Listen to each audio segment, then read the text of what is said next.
Tonight, learn the shocking truth behind the legend and discover the dark secrets hidden for nearly a century at the bottom of the Atlantic. Travel back in time as we unravel mysteries long believed unsolvable. Now, at last, the lies and whitewashes can be exposed, and the true story can finally be told. Join us for Titanic, Secrets Revealed.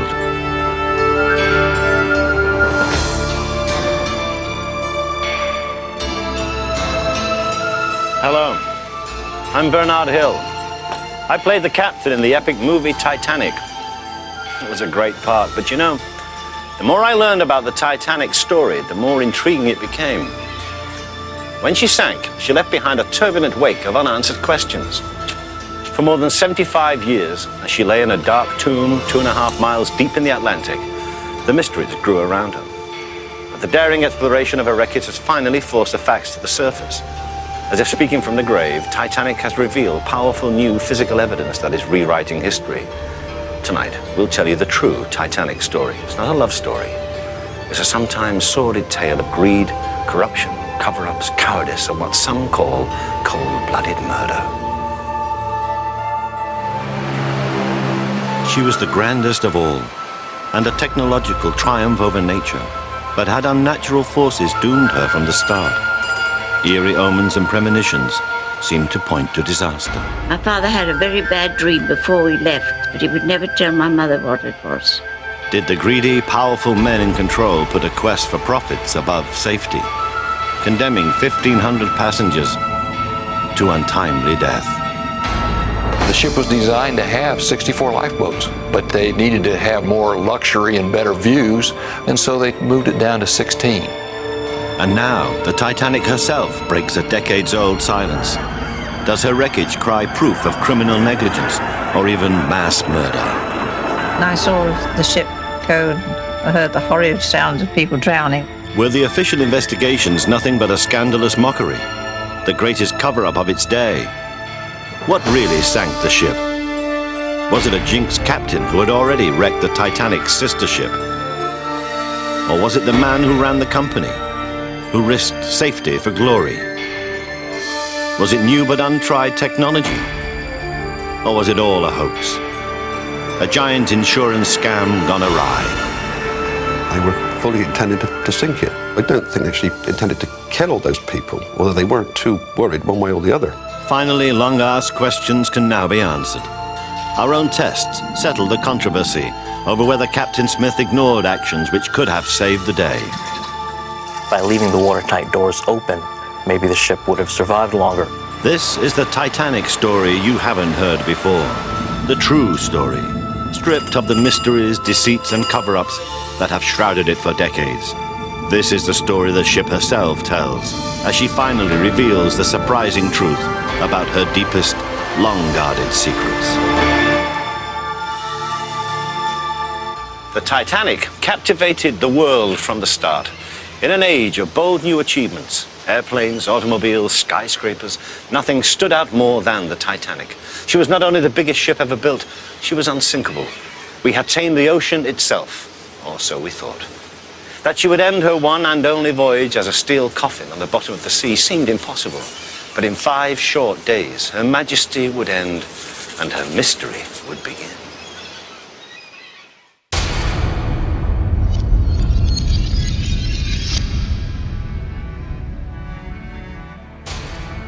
It is April 10, 1912. Wildly cheering crowds have come to witness the departure of the greatest ship ever built.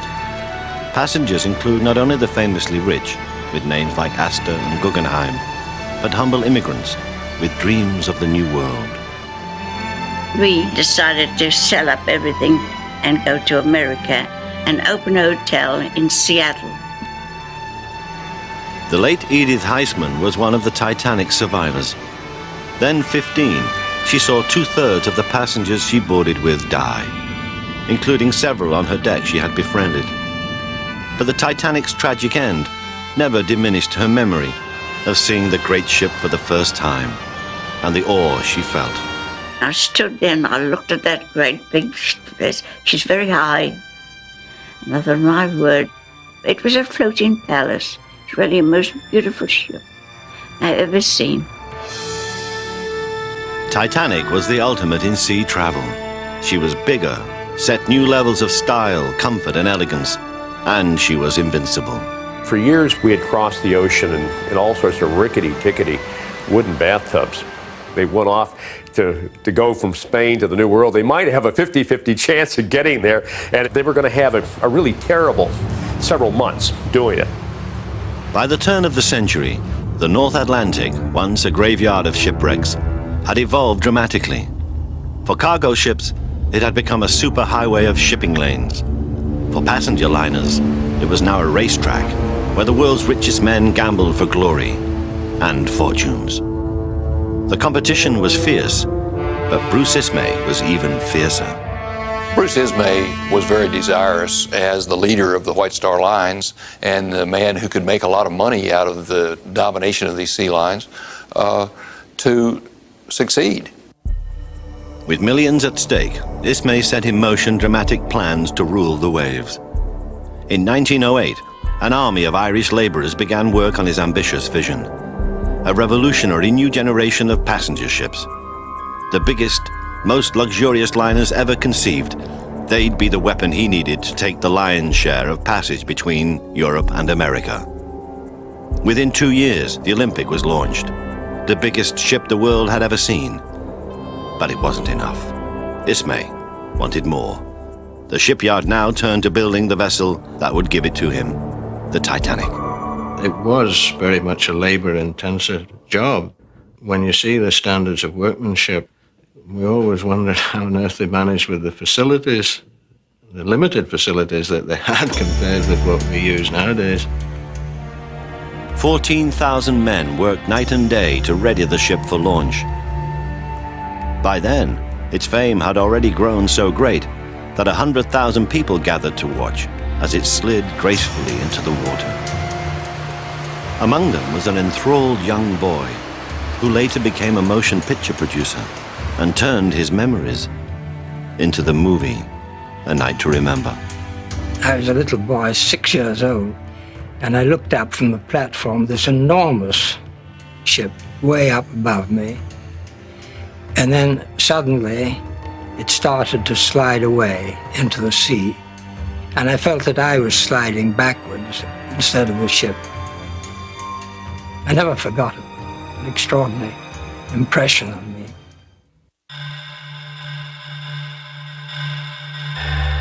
Everything about the Titanic was wondrous, starting with her size. She was almost 900 feet long, about 4 city blocks, 220 feet high. Just one of her anchors weighed 15 tons. A fortune was spent on her posh and elegant interior, though some think that money might have been better spent elsewhere. Legend is that they spared no expense. They did. The fact that she had the triple screw made her clumsy and less maneuverable. Smaller, faster liners of the day used 4 propellers, or screws. But Titanic, in what was thought to be a technological advance, was built with a new 3-propeller configuration. Unfortunately, this new technology had a hidden flaw, which would prove to play a major role in the Titanic's disaster. It made the massive ship hard to stop and slow to turn. But to adoring passengers like the young Eva Hart, the ship was magnificent. I can see the Titanic if I close my eyes very clearly. For the late Eva Hart, like hundreds of others, fate, in the form of a labor dispute, was to change forever the course of her life. We were booked in a ship called the Philadelphia. And there was a coal strike and she didn't sail. And we were transferred to the Titanic, which everyone thought was a wonderful piece of luck. It wasn't luck. It was a brilliant coup by Bruce Ismay. As the coal strike began shutting down competing liners, Ismay called his fleet into port and bet everything on one ship, his new Titanic. There was a real shortage of coal, and a number of steamships were docked, and their passengers were transferred to the Titanic and also their coal. Now, to reach America, there was only one ticket. One ship with enough coal to make it. And bookings were brisk.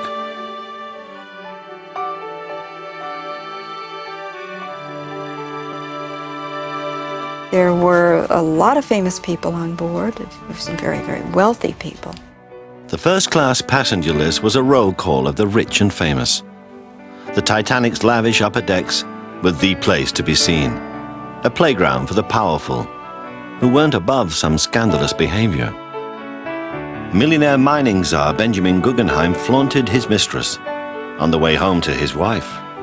The wealthiest passenger, John Jacob Astor, was traveling with his pregnant 19-year-old bride. Astor also brought along a friend, Margaret Molly Brown, a brash Denver gold millionairess who was fighting her way up the social ladder. She hadn't sought out going aboard the Titanic. It was just the ship that was available, and her friends, the Astors, said, "Oh, come along, it's going to be lots of fun." I guess anybody who is anybody was going to go on that ship. But far below the elite first-class deck, way down by the cargo holds, the melting pot was steaming. More than half of the Titanic's passengers were housed in third class, in the crowded quarters known as steerage. Third class was the dirty little secret of the passenger trade. Mostly immigrants, they were barred from the first and second class decks, out of sight, out of mind. But more than half the profits came from steerage. Steerage was pretty much the bread and butter for the White Star Line, the third-class passengers, because you've got, the most number of people taking up the least amount of space. It's very important to everybody to realize that the Titanic was truly a floating Ellis Island. A ticket to a new life? Only $35. About $650 today. A startling contrast to first-class fares of $3,300, or $60,000 in modern currency. American millionaire George Vanderbilt and his wife could easily afford the tickets, but they canceled by telephone the day before departure, after his mother had bad feelings about the trip. What people claimed were omens or premonitions of doom had dogged the Titanic from the start.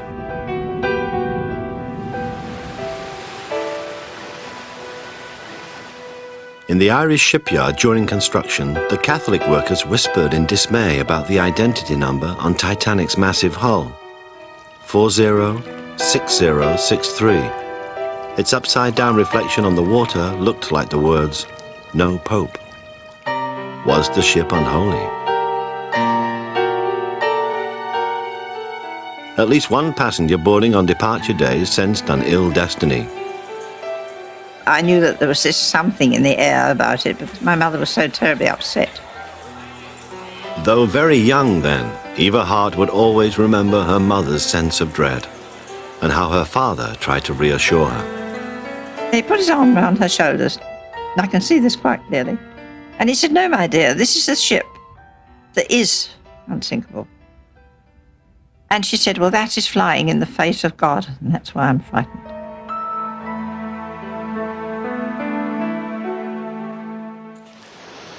The most astonishing premonition of all is a novel, which seems to forewarn of the disaster 10 years before the Titanic was even built.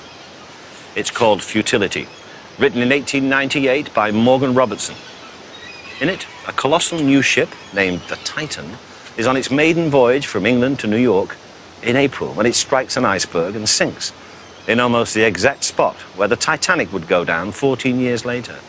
The Titan's dimensions, top speed, number of lifeboats and passengers aboard are strikingly identical to the Titanic's. Futility even predicts correctly which side of the ship the iceberg will strike. The Titanic was to be Bruce Ismay's crowning achievement, or so he believed. But his hunger for glory was voracious, and in his desire to feed it, he may have given orders at sea that would cost him his empire and send 1,500 others to a horrible death. High noon, departure time. The Titanic steamed away as tens of thousands gaily cheered her on, unaware of the near disaster they were about to witness. The ship's captain, Edward J. Smith, playing to the approving audience, ordered up more power from the engine room. Too much power, many believe. The Titanic tore through the harbor, creating a dangerous suction from her mammoth propellers. Only minutes into her maiden voyage, and Captain Smith had already put her in peril.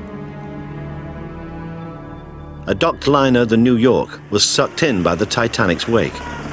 The mooring line snapped like kite string, and she was immediately drawn into a crash course with the Titanic.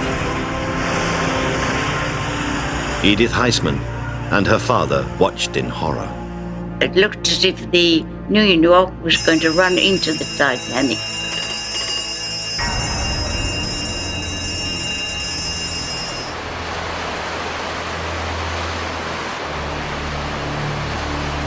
And my father turned around and said, "That's a bad omen."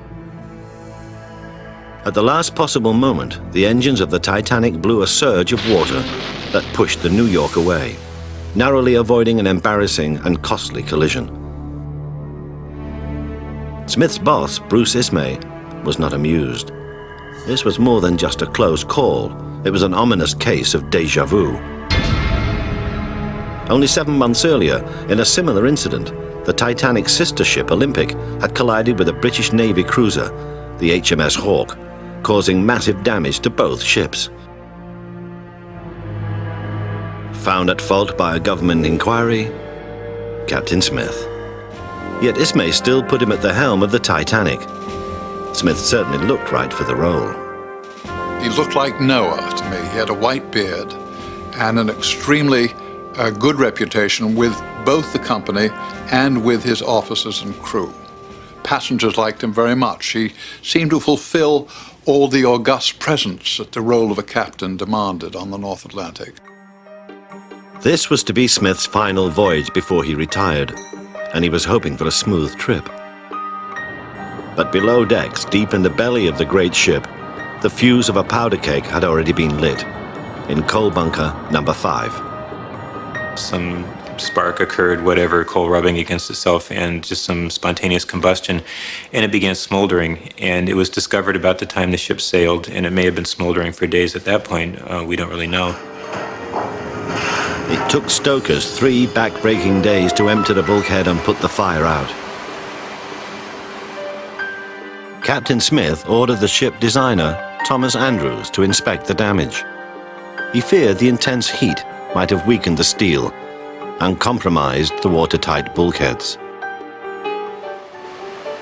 No one but the crew knew of a fire on board. Strolling passengers enjoyed the voyage of their lives.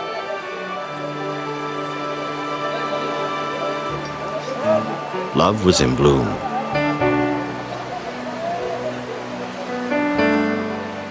As the sun sank for the last time on the great ship, the passengers indulged themselves in the opulent dining rooms.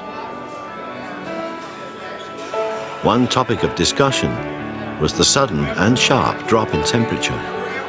As the adults retired to the vices of expensive alcohol and tobacco, families put in for the night.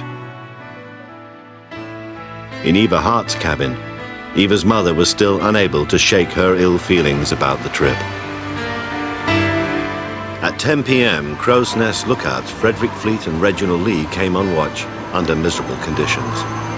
It was a dark, moonless night, and the ocean was absolutely still, making details on the horizon difficult to see. The temperature had fallen to 31 degrees, but it was worse up in the Crow's Nest, where the men struggled to see with a wind chill that made it nearly 0 degrees. After forwarding to the bridge the first radio warnings of ice, the Marconi wireless operators came within range of the mainland. Now swamped by passenger messages, their paying customers, they hardly noticed when more transmissions warned them of ice dead ahead. Many of the messages never made it to the bridge. Captain Smith hands one ice warning to his boss, Bruce Ismay. Then, unexpectedly, Titanic extends her southwesterly course and increases speed. Why? Who was really in charge, Smith or Ismay? Was he, in fact, a kind of super captain? Was he egging on Commodore Smith? Who was in control when the ship approached the ice fields at a dangerously high speed? One survivor put the blame squarely on Ismay. The witness heard him telling Captain Smith that he wanted the ship to make a faster crossing than the Olympic, her sister ship, had made the previous year on her maiden voyage. He wanted each of these ships to be better than the last. Titanic never had a chance to beat the Olympic's record. She would not survive the night. It may be that too much was being asked of Captain Smith.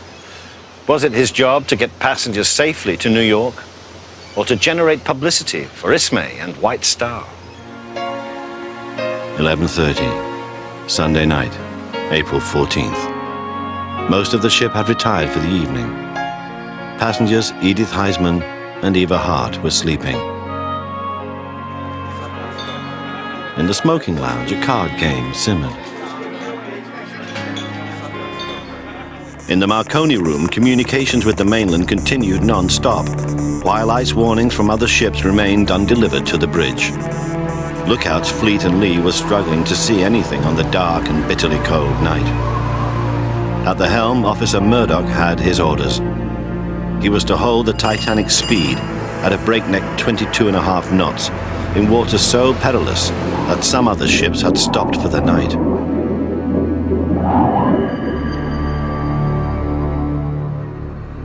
"11:37. Lookout Frederick Fleet sees something looming out of the night. It's an iceberg.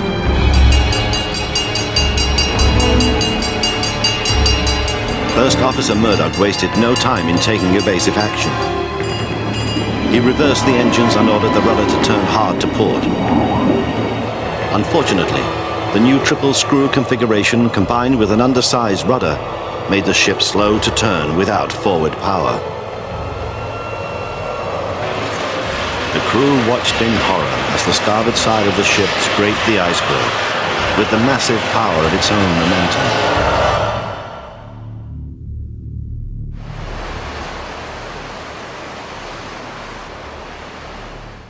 Edith Heisman, like most of the Titanic's 1,300 passengers, hardly noticed the bump in the night. My father went up on deck and to see what was going on. And he says, "Oh, it's nothing much. They only struck an iceberg," he said. Within moments, Captain Smith was on the bridge and attempted emergency action. Exactly what remains a mystery. Smith tried maneuvering his vessel, and we don't know what he did. Was he trying to pull backwards to lessen the amount of water coming in? Was he trying to remaneuver in some way? It's not clear what he was up to. Smith again called for ship designer Thomas Andrews to assess the damage. Andrews went below and toured the flooding compartments. To understand what he saw, we've used a clear model of the Titanic. The iceberg compromised the hull over a 200-foot stretch below the waterline. 5 of the forward watertight compartments were taking on water, including Boiler Room 5, already damaged by the coal fire. Seawater was rushing into the ship at an astonishing 400 tons per minute. Before the clock hit midnight, people on the lower decks and the forward section were already dead or drowning. Andrews told Smith that the ship would be on the ocean floor in an hour and a half. And because of a decision based on profits over safety, they had only enough lifeboats to save less than half of those on board. The ship was designed to have 64 lifeboats, but they needed to have more passengers and more luxury and better views, and so they moved it down to 16. And then with a lot of arguing, they decided to put 4 collapsibles back aboard.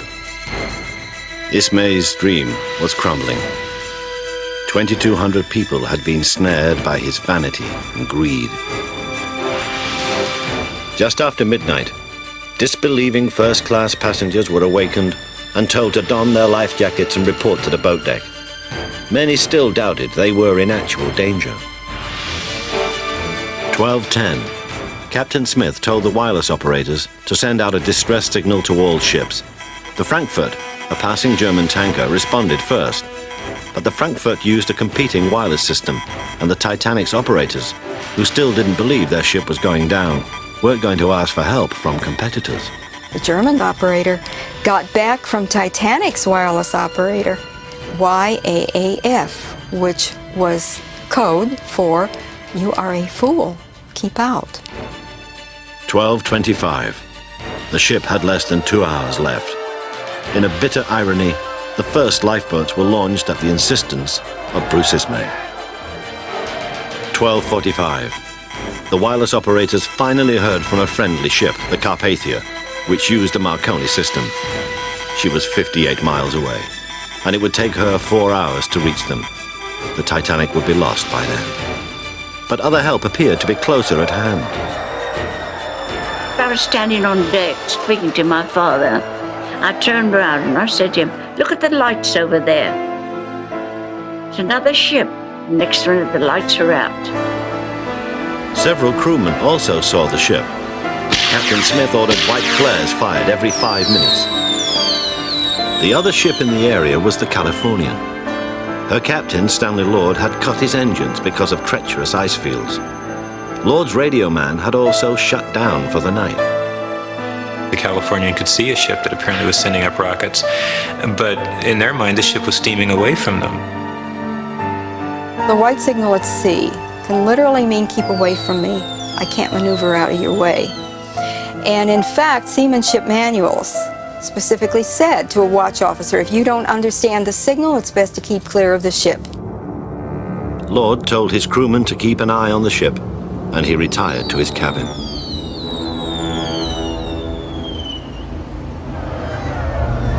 There were lights on, music playing and people around. But my father made straight for a lifeboat and said, "Now stay here, don't let anybody move you." Edith's father acted instinctively. Most passengers had no idea of the urgency of the moment, unless they were unlucky enough to be down on the lower decks. Hundreds of immigrants housed in the lower levels up front scrambled to escape the flooding. But the iron gates that prevented them from rubbing elbows with the other classes had them in a death trap. Among the frantic steerage passengers are Minnie Coates and her 2 children. Basically, she ended up lost and at a locked door and couldn't find her way up to the boat deck at all. But Minnie had an advantage. She spoke English. Hundreds in 3rd class did not. She grabbed the first crewman she could find. He was able to not only direct her how to get up to the boat deck, but found a life jacket for her, and I think even gave her his own, and told her, "Well, there, now you will remember me."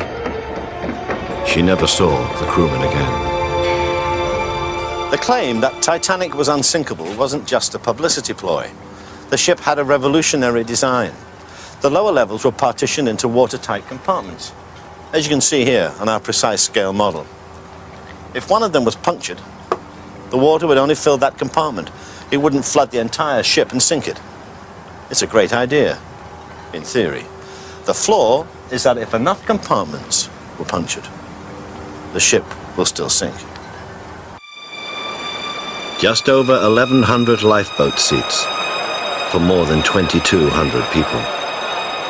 First-class women and children were given priority, and women and children of all classes went before men. During the chaos, many people would be separated from their loved ones. My father turned around and said to me, took us there, he was smoking a cigar, and he says, "I'll see you in New York," he told my mother. We never saw him again. By the time most of the lifeboats were in the water, those left on board now knew for certain where the Titanic was taking them, and it wasn't to the New World. Suddenly, Titanic's bow nosedived further into the sea. It's believed bulkhead 5, damaged by the coal fire, had given way. There were only 4 lifeboats left, and more than 1,600 people still on board. Panic set in. It incited a kind of mob reaction, and Officer Lowe drew his weapon and fired it into the air twice. He just fired his gun along the side of the ship in an effort to frighten them, just to show them that he meant business. The line between desperation and cowardice began to blur. There was certainly one confirmed case of somebody dressed up as a woman to try and get away as a woman. Babies became tickets to salvation, as at least one mother would testify. Someone took him, just, virtually grabbed him out of her arms and was off in the crowd. Maybe that person expected to use this baby to get access to a lifeboat or something, or even access to the boat deck. She never knew. 2 a.m. The ship would be gone in 20 minutes. Her stern began rising out of the water as the forward A deck sank below, sending 33,000 tons of water crashing into the ship.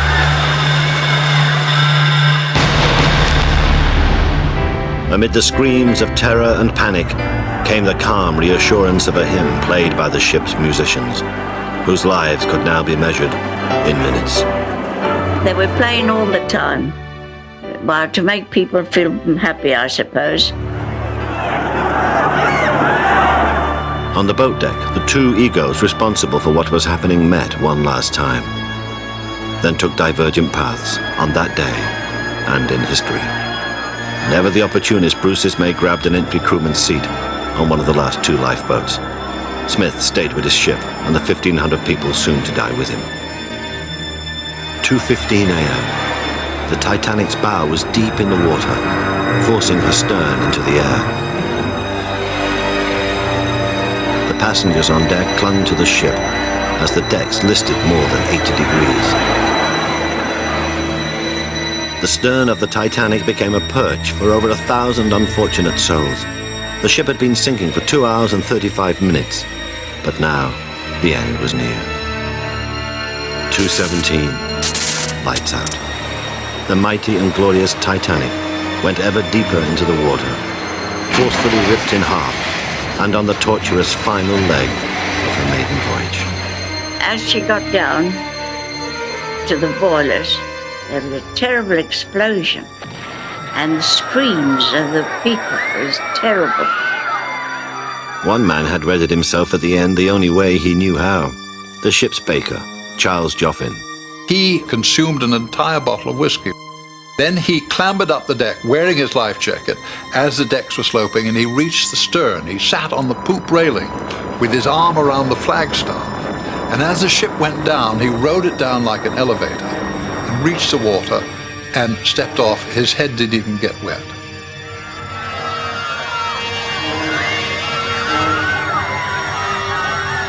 The alcohol kept him alive until he was pulled into a boat. Most in the water were not so lucky. Max Stone Graham recounts the story of two men who shared a deck chair in the North Atlantic. One would live, one would not. The passenger, who was in extremis, near the end of his life, obviously, felt compelled to fill the moments with some sort of comment or conversation. And what he said was, "What a night, what a night." And then the man drifted away.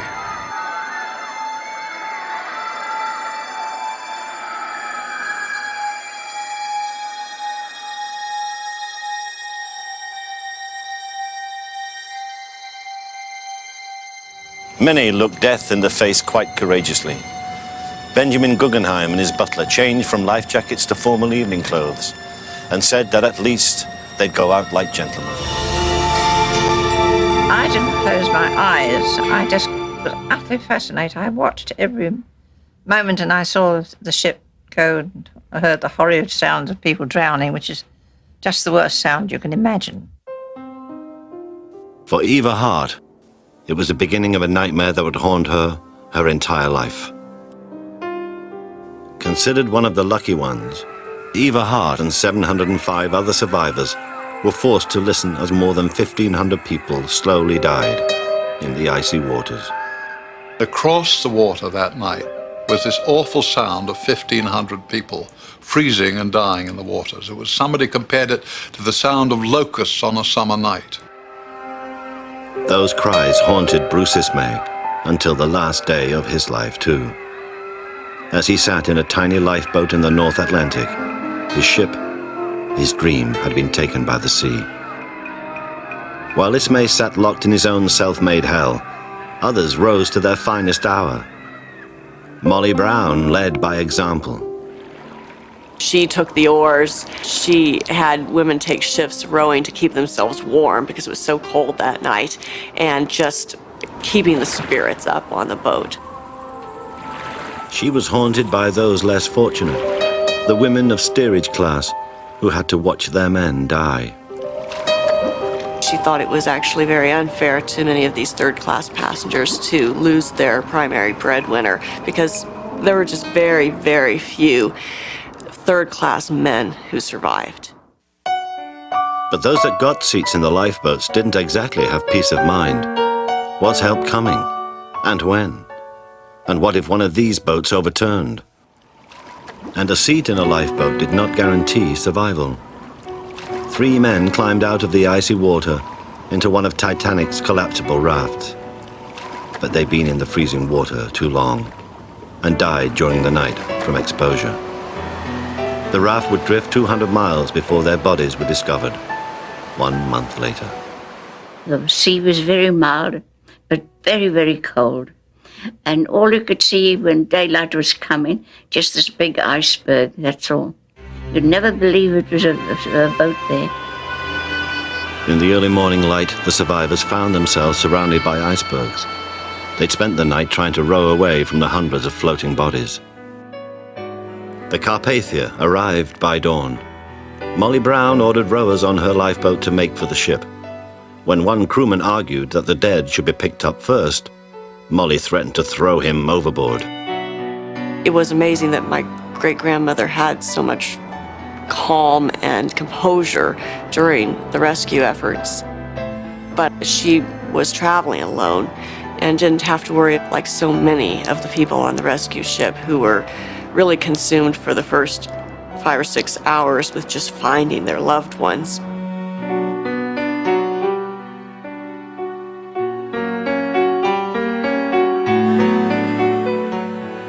In the chaos and confusion of the night, most children were separated from their mothers.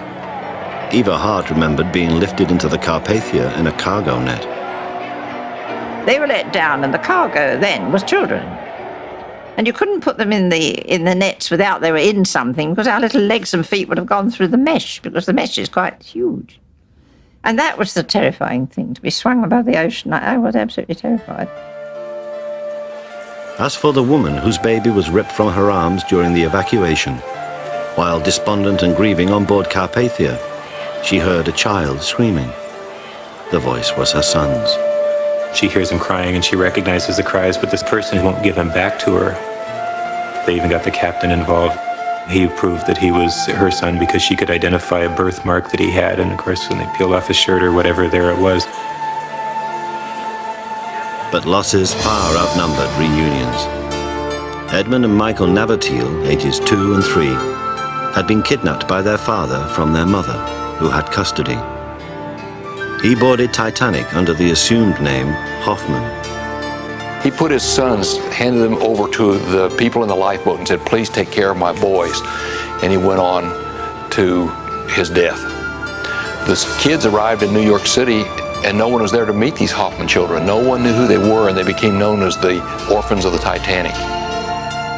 The boys were eventually identified and returned to their mother in France. More than 80 years later, the elder son discovered his father's grave in Halifax, Nova Scotia. He put his hand on his father's gravestone, and he looked back almost ashen-faced, and in French said, you know, I remember.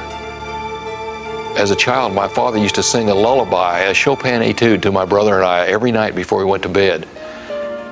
And when I put my hand on my father's gravestone, I can hear the angels singing that same lullaby.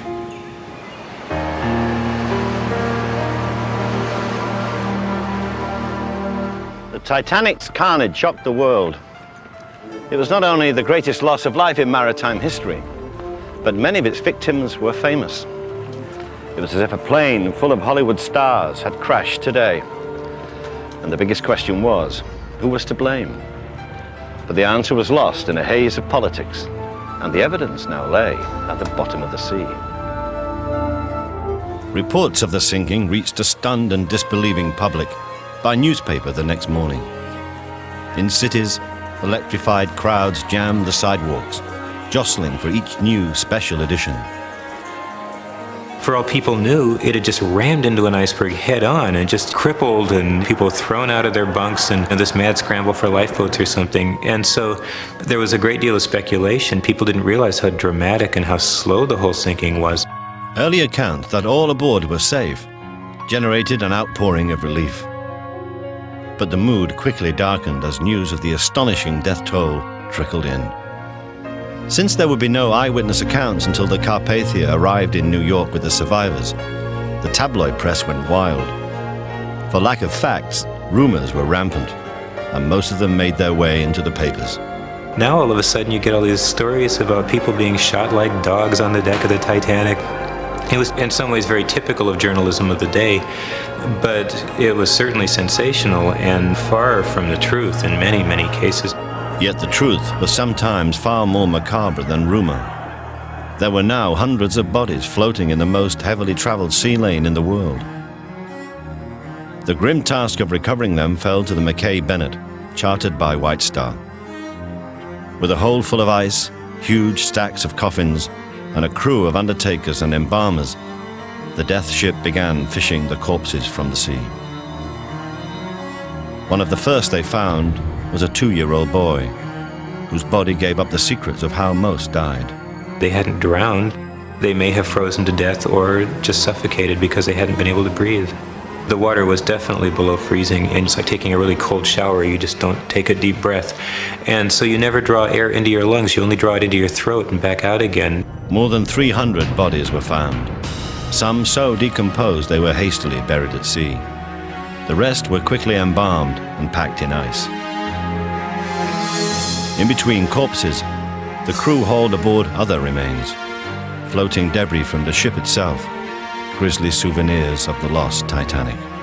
They would pick up not only bodies, they would pick up pieces of paneling or deck chairs or things that continued to come gouting up from the wreck. Even on the rescue ship, the hunger for Titanic mementos had begun. On board the Carpathia, people were already screwing the names Titanic off all the lifeboats. While the Mackay Bennett saw to the victims, the survivors reached New York. The Carpathia was met by an emotionally charged crowd, split between joyous reunions and woeful grieving. It was only then that the fate of all those aboard was known. Though his 19-year-old bride survived, John Jacob Astor was dead. As was Benjamin Guggenheim, who did indeed go out in style. Also lost were Isidor Straus, founder of Macy's, and his wife Ida. As a woman, Ida was offered a seat on a lifeboat, but declined. She said, "No, I've stayed with my husband throughout my life and I'll continue." So she was a very gallant woman who decided to go down with her husband rather than be separated from him. Captain Smith, last seen on the bridge of his dying ship, was dead. He had made no attempt to escape. The captain's death was starkly contrasted by the most notable name to survive, Bruce Ismay. While surviving crewmen like watchman Frederick Fleet and radio operator Harold Bride came home as heroes, Ismay found only hostility. That he survived in place of another was widely seen as an act of cowardice, and he was pounded by the press. He was a ruined man for life. He was ostracized by everybody. And the Americans particularly thought that he was symbolic of the White Star Line's indifference to tragedy by the fact that he had saved his life and so many men were lost. 2 official inquiries into the disaster were launched, one in the US, another in England. Rumors of a cover-up began at once. The massive loss of life was quickly blamed on the lack of lifeboats, but White Star deflected blame by showing that, in fact, the Titanic exceeded the number called for by regulations. A shocking disregard for emergency procedures could not be so easily refuted.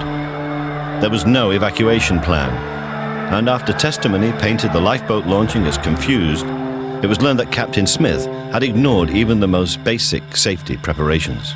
The Titanic had never had a lifeboat drill, and so people weren't sure exactly what to do and where to go. So it was very disorganized. In the end, the inquiries were attacked as whitewashes, when their final reports acquitted White Star of blame. The British hearing in particular was questionable. The Board of Trade, of course, had certified the Titanic as being seaworthy, and then the Board of Trade is the one that conducts the inquiry into our loss. Well, you know, it's the old phrase about putting Dracula in charge of a blood bank. You can't do that. If White Star had been found liable, it would have bankrupted them and been disastrous for the British liner trade, already threatened by German competition. There were reports of witnesses being bribed, and some testimony was simply ignored, such as accounts that the ship broke apart as it sank. The Board of Trade Inquiry, of course, didn't want to admit that it broke in two when it went down. And so they made the determination after all these witnesses had said they'd seen the ship break in two. They made the announcement that no, the ship did not break in two. Despite ignoring ice warnings and pushing the Titanic at high speed through dangerous seas, Captain Smith emerged as a courageous hero who went down with his ship. The man scapegoated as the villain was the Californian's Captain Lord, who ironically brought his ship safely home. But Lord was scathingly condemned for disregarding the Titanic's flares. Although called as a witness in the inquiries, he had no opportunity to defend himself. All in all, it was a pretty sorry occasion, but poor Lord lived with that for the rest of his life. The real stain of whitewash became evident when the British inquiry, while clearing White Star of negligence and thereby protecting them from massive liability claims, went on to recommend sweeping safety changes throughout the industry based on the very deficiencies that had led to the Titanic disaster. Among them, enough lifeboats for all, mandatory safety drills, and reduced speed in ice fields.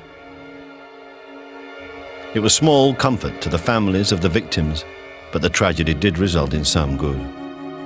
I think it heightened the awareness of ship owners and legislators that we can't take anything for granted, that we can't call anything unsinkable anymore. The grieving families of the dead received shabby treatment from White Star. More than 600 claims were filed in the US and hundreds more in Britain, but the no-fault findings undermined the claims. The Ryan case, the estate recovered £100 for the death of their son, who was a crew member aboard the vessel. He was earning £2 a week and was the only support of his father. That represented 1 full year's salary. Little known at the time, Bruce Ismay, who saved himself, took pains to comfort the family of one who died, Ernest Freeman. He quietly paid for a tombstone and helped Freeman's family financially for a number of years. One survivor did manage to turn tragedy into triumph. Molly Brown, a lifelong social climber and publicity seeker, converted her lifeboat heroism into legend. When she got off the boat and was being questioned by all the reporters, and they said, well, how did you survive? And she said, well, simply that she was unsinkable. The name stuck, and the story of the unsinkable Molly Brown became the basis of a hit Broadway musical and movie. In time, the story of the Titanic drifted off the front pages, but never out of memory. For months afterwards, legions of souvenir hunters scoured Atlantic coast beaches for Titanic debris that washed ashore, some of which was crafted into folk art. Well, a beautiful chess table was made by a carpenter out of a piece of wood that was recovered from the Titanic. There's a beautiful picture frame also in this wreckwood art style that is well known all across the Maritimes of Canada. Decades later, fascination with the legendary ship continues to grow. Years of endless conjecture has produced a vast array of myths, controversies, and conspiracy theories, most of which, it seemed at the time, could never be resolved.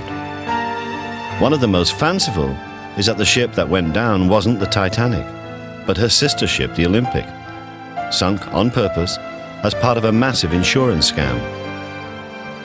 The Olympic's collision with the HMS Hawke just months before the Titanic's launch had created serious financial problems for White Star.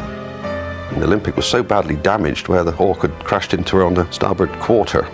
Quite possibly her back was broken, in which case she was economically a write-off. Gardner claims White Star switched the identities of the ships before the Titanic was completed. The Olympic, disguised as the Titanic, was then sunk and an insurance claim collected. The Olympic was scrapped in the 30s, and Titanic seemed forever lost. So the truth was impossible to find, until now. By the 1980s, we finally conquered the ocean's depths. Titanic had come within our reach.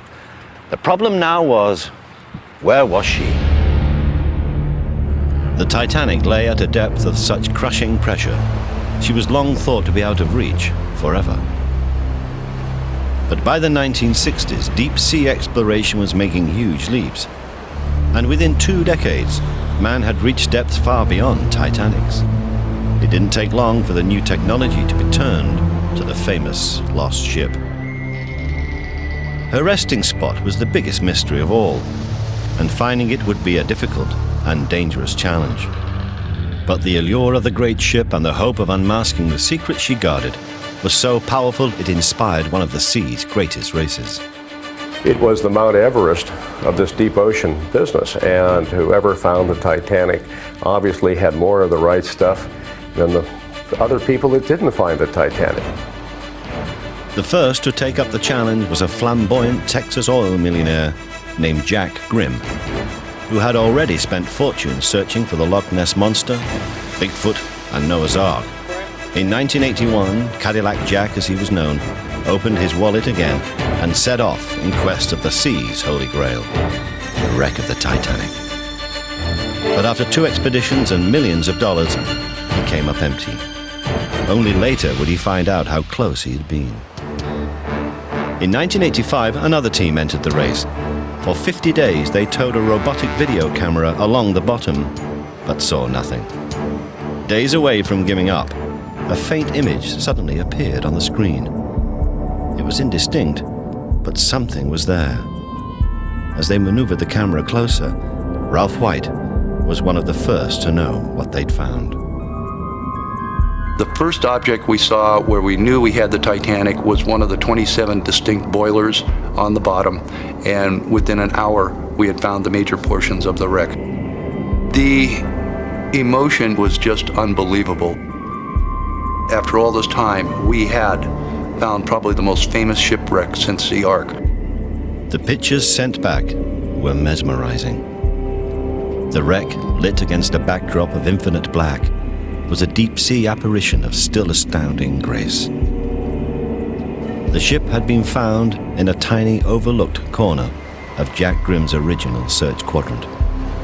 12,500 feet deep, about 350 miles off the coast of Newfoundland. As the expedition team watched in fascination, their robotic explorers soon revealed the first of the ship's many secrets. On the night of her demise, she hadn't slid easily into the sea. Confirming eyewitness accounts that the ship broke apart, she was discovered in 2 massive pieces, almost 2,000 feet apart. This irrefutable new evidence was further proof that the British Inquiry's search for truth was questionable.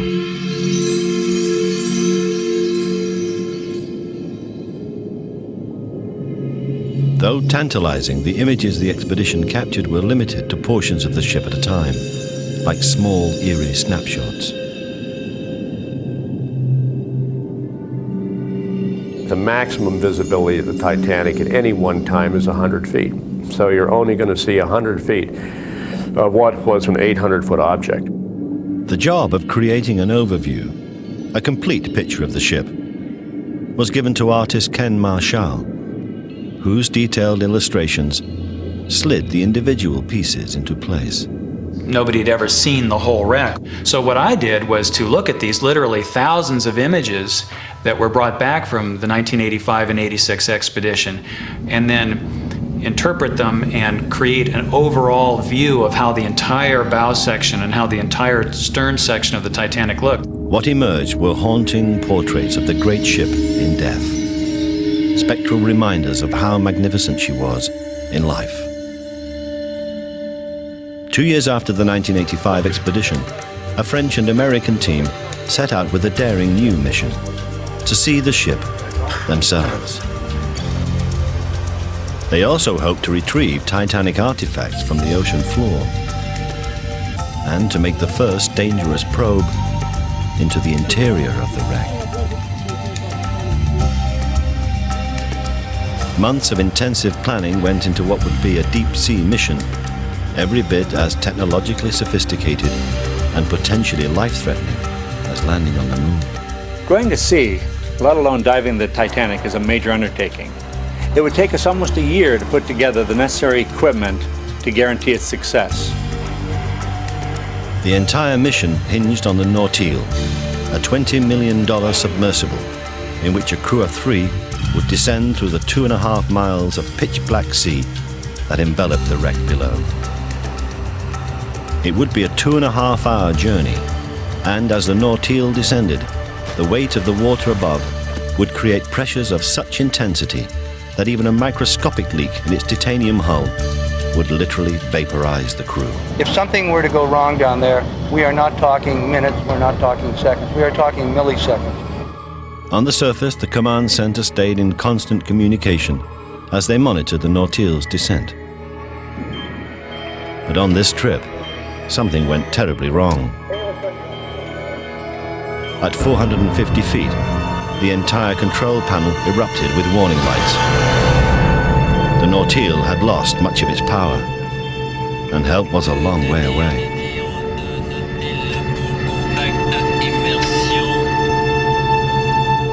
As if she had not already taken enough lives, Titanic threatens to claim even more. The crew of the submersible Nautil, on their way to explore the wreck, now faces a life-threatening emergency at 450 feet, well beyond the reach of help from above.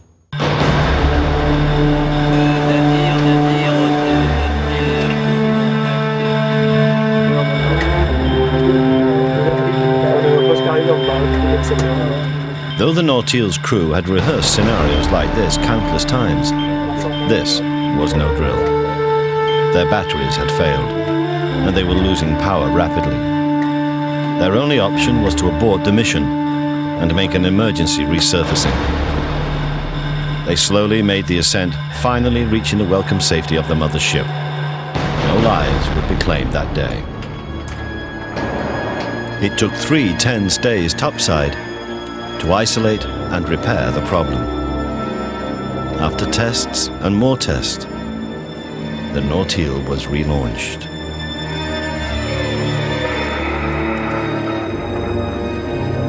At 12,500 feet, the Nautil reached the sea floor. The crew powered up its thrusters and turned on its lights for the first time. As they cautiously edged towards where the hidden ship should be, they anxiously peered into the darkness ahead.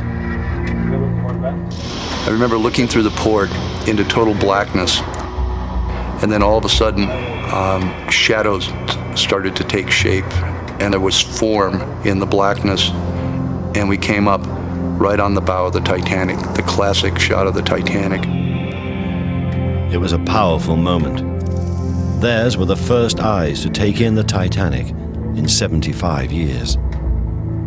But as the lights swept the wreckage, they made an astonishing discovery, one that only added to the mysteries. When we discovered the wreck of the Titanic, one of the things that we noticed was a hole in the starboard side. The gaping 30-foot hole was high above the iceberg's reach. If the ship's collision with the iceberg didn't tear open this hole, what did? Had there been an explosion after impact, as some believed? One of the legends of the Titanic is that there was a fire that was smoldering in a coal bunker, and that running into the iceberg just made that worse, and that this really caused the problem. But with first-hand investigation, the explosion theory, like so many others, was soon put to rest. In further investigation, this hole was found to be a structural crack that occurred when the bow impacted the bottom and the ship kind of flexed. This was a weak part of the ship, and it pulled the hull out and opened up this hole. Though the crew wanted to explore deeper into the Titanic, they could not do it themselves. Penetrating the hull of the Titanic itself is far too dangerous to let a manned submersible crew do. So once again, a robotic explorer would have to become their seeing eye. The Nautil was outfitted with a remote-operated vehicle, or ROV. Small and highly maneuverable, the ROV could slip through narrow spaces the Nautil could not. Remotely controlled by the crew through an umbilical cord, the ROV fed back pictures from a specially designed camera. Their high-tech explorer slowly took them into the very heart of the ship, into a lost world, unseen since the Titanic's plunge below the waves. The crew sat spellbound as the ROV glided down the ship's grand staircase. Once a promenade for the richest and most powerful people of the day. The inside, while still damaged, was not damaged as much as everybody thought it was. There were still paint on wood. A lot of the things on the inside are in remarkable state of preservation as compared to the same items on the outside of the ship. As they traveled ever deeper into the vast interior of the submerged ship, each turn of the underwater camera added new information to the Titanic's true story. Eyewitness accounts by a number of survivors claimed that third-class passengers were prevented from reaching the lifeboats as the Titanic sank, and that some were locked below decks, virtual prisoners doomed to drown. So third-class passengers were kept below decks? No doubt about that. I mean, we've even got an officer that was guarding a passageway. His orders are to guard the passage, stop third-class passengers getting on deck. Though the claims had been denied, the ROV was about to lay bare the dark truth. It found the crucial iron gates still locked. The passengers behind these bars had been condemned to death. This would have been the easiest evacuation route for the third-class steerage passengers to make it to the boat deck. The only other escape route for the desperate steerage passengers would have been through the nearby number 2 cargo hold. But the Nautile's roving electronic eye had yet another terrible revelation. The number 2 cargo hold was also sealed shut by iron bars. With no escape available, hundreds of third-class passengers were already dead as others on the upper levels reached the lifeboats. All 3 lower steerage decks in the forward section of the ship were completely filled with water before the first lifeboat was even lowered. As the exploration of the interior continued, the ROV was guided down through a broken skylight into what had been the Marconi room. Yeah, what's that? With its now disintegrating equipment, this was the site where ice warnings went unheeded, and the first offer of assistance was ignored. But the biggest secret about the Titanic's disastrous death was still not known. What were the wounds that sank the unsinkable ship? It had always been assumed that the injuries that did her in were massive. But when the Nautile's crew tried to inspect the damage, it was concealed. That part of the hull was buried out of reach in 60 feet of mud. It took sonar imaging finally to reveal the surprising truth. The extent of actual damage was minimal, dispelling the Board of Inquiry's findings of massive ruptures. The expedition finally determined that the Titanic didn't sink as a result of a long 300-foot gash, but it was several small holes that were punched along as the iceberg bounced along the side of the ship. As the Titanic scraped the iceberg, a number of the hull's steel plates buckled, popping rivets that opened more plates along her side.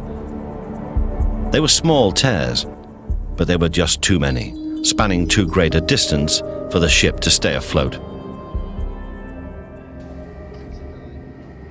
There was still a final question to answer, and the Nautile next moved half a mile away to inspect the wreckage of the stern. The crew was looking to resolve the most outrageous of all Titanic myths, that the identities of the Olympic and Titanic had been switched in a mammoth insurance fraud. As they cautiously navigated the Nautile toward the ship's giant propeller, the truth was finally revealed.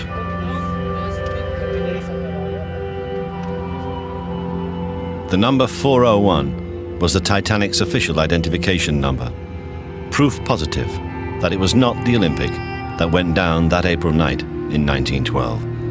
Another myth shattered, another secret revealed.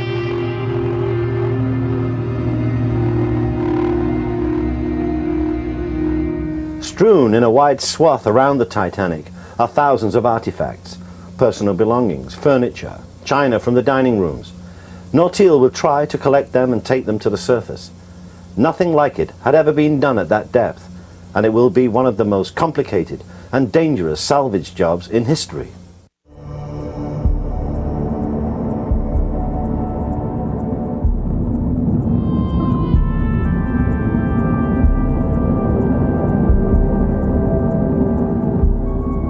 The entire floor of the Atlantic is raked by a patchwork of mountains and valleys. But as fortune would have it, the Titanic sank in an unusually flat area.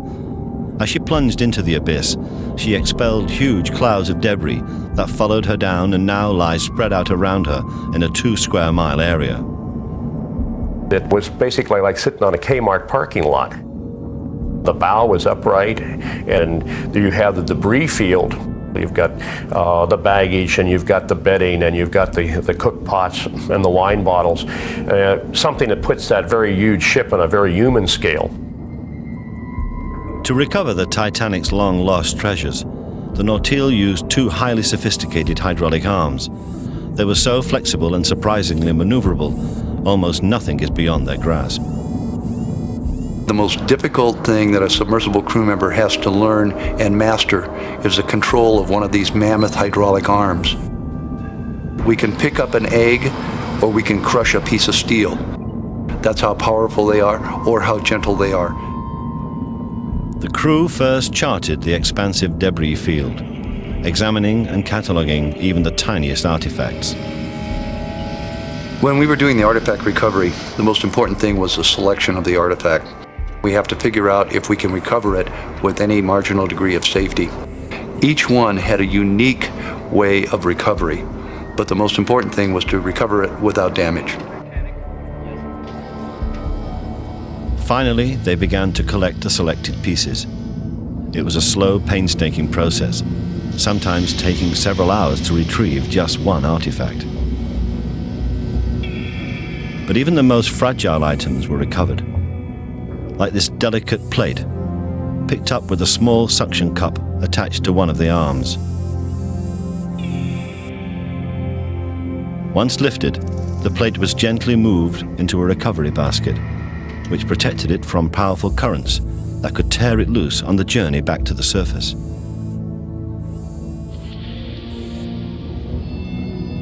But the arms were also powerful enough to grapple with brawnier objects as well. To lift heavy pieces to the surface, the hydraulic arms attached steel cables to it.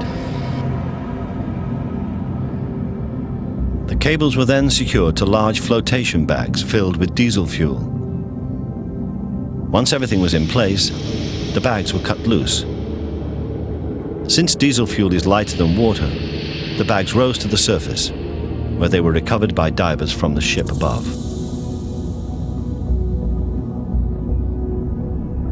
When brought to the surface, this innocent-looking piece of mechanical equipment would lead to renewed speculation about Captain Smith's final orders to his engine room.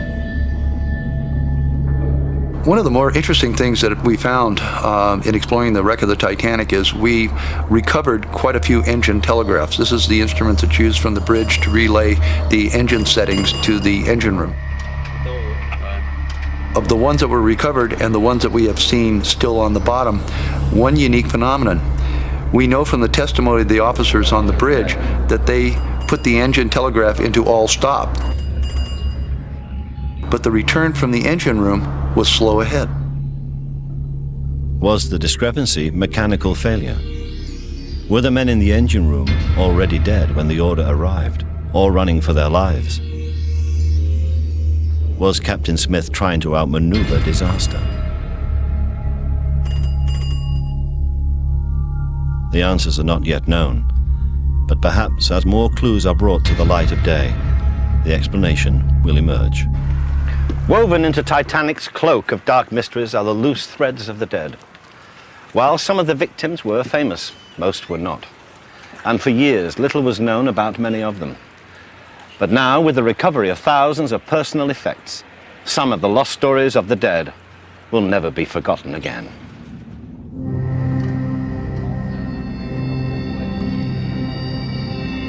From the primordial expanse of the lifeless ocean floor, one of the Nautile's robotic arms seized a tiny, unknown object, no bigger than a playing card. Grab it from the other side, Max. Like the other relics here, it seemed a miracle that it had withstood the corrosive forces of time and sea. Maybe with the shovel is better. What do you think, PH? No. No. I think it's good with it. But it was at the surface that the fragile object faced the most serious danger. After 75 years at 4,000 meters below, it's quite fantastic, isn't it? In some cases, exposure to the air alone can trigger instant deterioration, and a priceless piece of history might be lost forever. This would have been a great loss. The tiny item is only a simple leather wallet, but it's part of an heroic story about the courageous act of the man whose identity the wallet still holds. When one of the boats became tangled and Captain Smith desperately said, "Is there anyone that knows anything about seamanship?" Major Pouchon put up his hand and said, "I'm a yachtsman. I might be able to help you." In a moment, a hero was born. The Major, a middle-aged passenger, volunteered to risk his life in order to save others. He said, "I want you to crawl down this rope because it's tangled and that lifeboat is going to tip over with those women and children if we don't untangle the bind and the ropes going down." And when he did, the boat settled very abruptly down into the ocean. Thanks to the Major's selfless bravery, the lines were untangled and all aboard survived the night, including the Major, who, while tumbling into the boat, saw his wallet go tumbling into the sea. Who could have dreamed it would one day be recovered? But not only did the Major's wallet survive nearly a century in the harsh underwater environment, miraculously, so did its contents. The business cards that you see here were all intact after that time at the bottom. How is it possible that leather, paper, and other delicate items spread around the seafloor have survived at all? Ironically, the answer is found in the water. At that depth, two pervasive elements of corrosion are lacking: light and oxygen. In that ghostly place, time seems to stand still. Some of the personal belongings brought up from the past reveal forgotten stories of love and loss. I've watched people stand and cry in front of some of these objects. One of them is a bracelet with the name Amy engraved in diamonds. Was Amy a granddaughter and a grandparent was bringing that gift home? Was Amy a lover of someone who was going to get that on the return trip? Or was Amy a passenger that maybe had a nickname Amy and actually wore that bracelet as they went up the grand staircase for dinner? A read of the passenger list revealed that there was an Amy on board. Miss Amy Elise Stanley, age 24. But who was she? No one knows who Amy was, but knowing that a human being had such an intimate connection to that bracelet really evokes great emotion. Whoever Amy was, she was dear to someone's heart. Each one of the thousands of artifacts surrounding the Titanic wreck had a story to tell. But many remained unknown. The tale behind one item in particular still baffles researchers. When the recovery crews in the North Atlantic were recovering artifacts on the bottom of the ocean, they came across a trunk. What should have been a simple identification became an unsolved riddle. The owner of the case was found to be a native of Buffalo, New York, named Howard Irwin. But Howard Irwin never sailed on the Titanic, at least under that name. Howard Irwin wasn't aboard the Titanic. There was no record on any manifest. But researchers found that at the very same time the Titanic set sail, Howard Irwin of Buffalo vanished, never to be seen again by family or friends. Was he a stowaway, or was he hiding his identity? Was Howard Irwin a gambler traveling under an assumed name to play as a card shark with the first class rich and famous? Or was Howard Irwin a man who disappeared somewhere in the world and they shipped his trunk back to America? Although Howard's true identity and fate remain a mystery, His love life is an open book for all to read. It's very interesting because in the bottom of that case was a clarinet and a piccolo, and also an incredible stack of love letters. One of the great letters, as you read through this packet, says, "Dear Howie, you don't have to learn how to play the clarinet. I'll love you just the same." Were these lovers ever reunited? Or were the letters their last worldly exchange? The answer vanished that terrible night so long ago. It has been said that how can you give the most respect to those who gave their lives? And the answer always comes up. You can honor their memory and you can tell their tale. The Titanic too may someday be only a memory. After nearly a century, her time could be running out. There's a study of the microbes that are actually destroying and eating away the hull of the Titanic as we speak, that some people predict may be totally disintegrated within our lifetimes, maybe 15 or 20 years. So the race is on to bring as much of her story to the surface as possible. And the discoveries are a never-ending source of fascination. These casserole dishes were found in a tight pattern, as if toppling over after being stacked, which turned out to be true. Over the years, the wooden crate that held them had rotted away. Still, not all of Titanic's treasures have been recovered. There have always been rumors of personal wealth aboard: cash, diamonds, stocks and bonds. But the most sought-after prize, which would provide answers to many of Titanic's unsolved mysteries, is buried here, somewhere, waiting to be found. My holy grail would be to someday hopefully find the ship's logbook. I think this is the real treasure of the Titanic. Like an airplane's black box, the captain's log contains a record of every order and event which took place during the Titanic's voyage. This could give us a lot of information about what we all just speculate on now.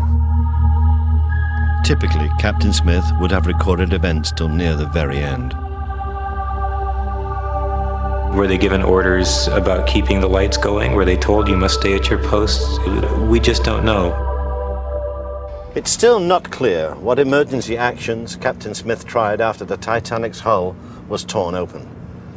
But of all the controversies still swirling around the ship, the most heated is over a maneuver he didn't try. We've seen how begrudgingly the Titanic gives up her secrets. Prying them loose has taken millions of dollars, decades of time, and has put scores of divers, researchers and scientists at serious risk. And yet many questions still go unanswered. The truth about one controversial mystery has been so elusive, we had to reconstruct the great ship herself to find it. One agonizing question will not go away. Before the last body had been recovered, before the first inquest had been convened, the question was already being asked. In the final minutes of his life, had Captain Smith recklessly neglected a radical procedure which might have kept the doomed liner afloat long enough for rescue ships to arrive? A lot of hindsight speculation has kind of indicted Captain Smith, saying that he should have left the watertight doors open so that the ship flooded progressively rather than concentrate all the water in the bow, causing her to plunge. Could that simple plan have worked? Could a reprieve have been granted to 1,500 lives? It seemed that the only way to solve that mystery was to reconstruct the Titanic. With the assistance of noted naval architect Arthur Sandiford, we made calculations for a precise representational model of Titanic to 1 to 100th scale. We realized that we were a little bit negatively buoyant there. Her size, weight and balance were all reduced proportionately, with the crucial watertight compartments that were thought to make her unsinkable rebuilt here in transparent lucite.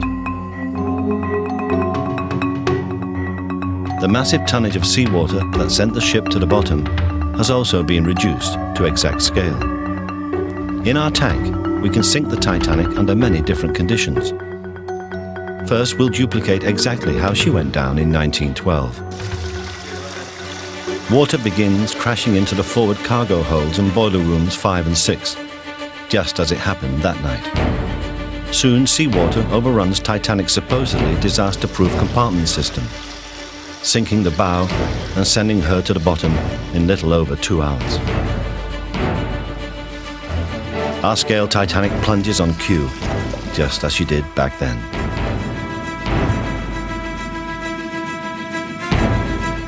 Now, we'll track the events as they might have occurred. If Captain Smith had opened all of the watertight doors, some experts maintain that Titanic would have stayed afloat 2 hours longer, and Carpathia could have saved the 1,500 lives.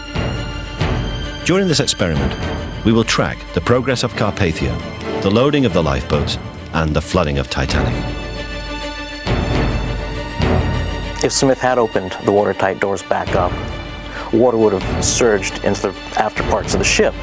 Now this means that the ship wouldn't have taken that big plunge by the bow like she did.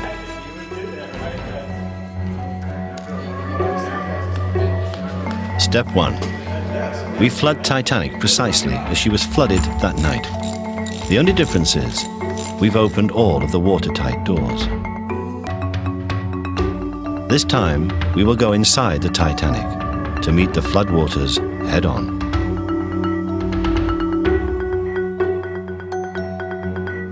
Titanic strikes the iceberg at 11:40 p.m.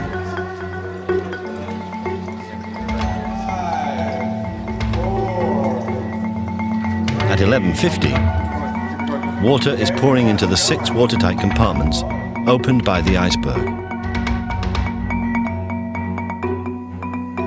Water floods into the ship just as before, but in this experiment, it is free to flow the length of the ship. It's now 12:20 a.m. The first lifeboat is readied. Water is exploding into Titanic's hull at 350 tons a minute. But with the doors now open, the ship is sinking more evenly. Did Titanic's crew make a tragic mistake by ignoring this option? A lot of people were hoping that by leaving the watertight doors open, maybe the ship would have survived long enough for the Carpathia to arrive on the scene and save everybody. 12:40 a.m. Carpathia has picked up the distress signal and begins to cover the 58 miles towards Titanic's position. Over 20,000 tons of water are pulling the Titanic lower, but she's still level. Suddenly, seawater engulfs the last boiler, killing power. Below decks, fleeing passengers stumble through coffin-like darkness. Chaos comes 90 minutes early to a desperate ship. It's 1:30. Carpathia is still 40 miles away. On the Titanic, 14 lifeboats are already away, but the hundreds left on deck now eye the 6 remaining boats and hope for the arrival of help. In our tank, the ship's bow remains above water, and she is much more level than in the real sinking. Will help arrive in time. If so, it's proof that Captain Smith is guilty of the gravest oversight in maritime history. 1:40. Suddenly our model begins to roll over as the thousands of tons of water inside her shift. The remaining lifeboats cannot be launched at this angle. When water flows into a ship unchecked, the center of gravity goes up and she takes on a big list. By 1:45, the darkened Titanic is dangerously unstable as the floodwaters, now out of control, slam her into a helpless list. Heavy lists make it very difficult to launch lifeboats.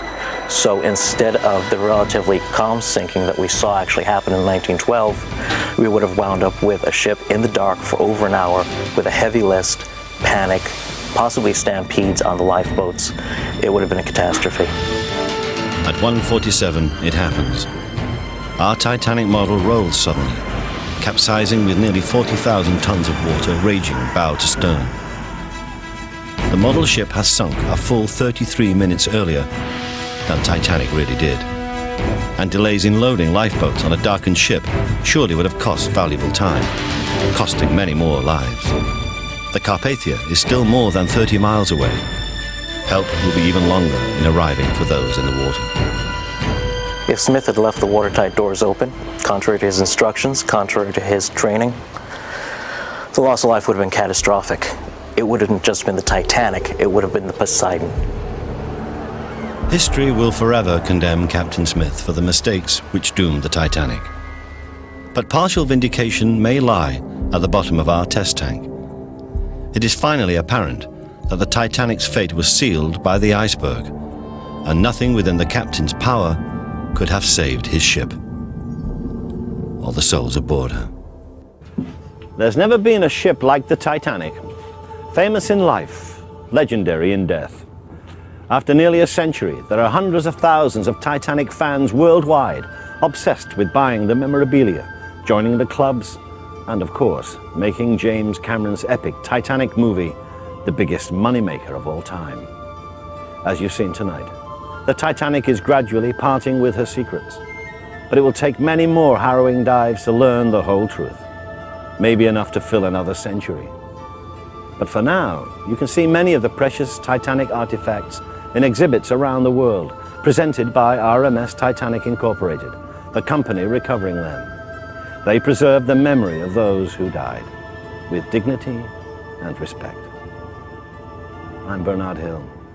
Thanks for watching.